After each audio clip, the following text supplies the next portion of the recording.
Hey everyone, so in this video we are going to calculate the surface area of this rectangular prism. So the first thing that we need to do is identify the height, the width, and the length based on the sides that they labeled for us here. So I always start with height. It's the one that goes top to bottom, so it would be 4 inches. Then we have 10 and 3 left. I always make length the longer of the two options. So in this case, length would be 10, meaning width would be 3. So the surface area formula that we need to use is going to be 2LW plus 2LH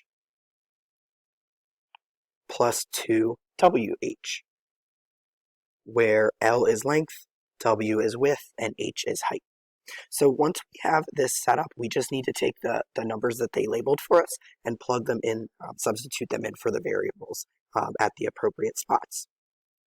So what I'm going to do is just replace the variables with empty parentheses, where I'm going to be able to substitute our values in.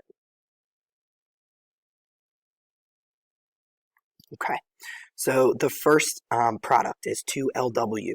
So L is 10, so that goes in the first parentheses, and then W is 3, so it goes in the second.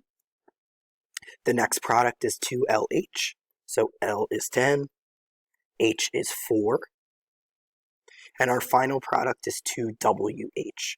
W is 3, and H is 4.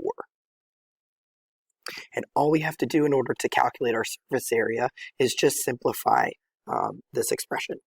So 2 times 10 times 3 would give us 60. 2 times 10 times 4 would give us 80. And 2 times 3 times 4 would give us 24. And our final step is to just add the three products together.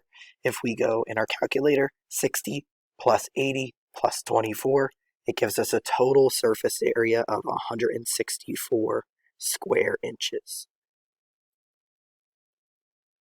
And that's how you could use this formula in order to calculate surface area of a rectangular prism without using the nets.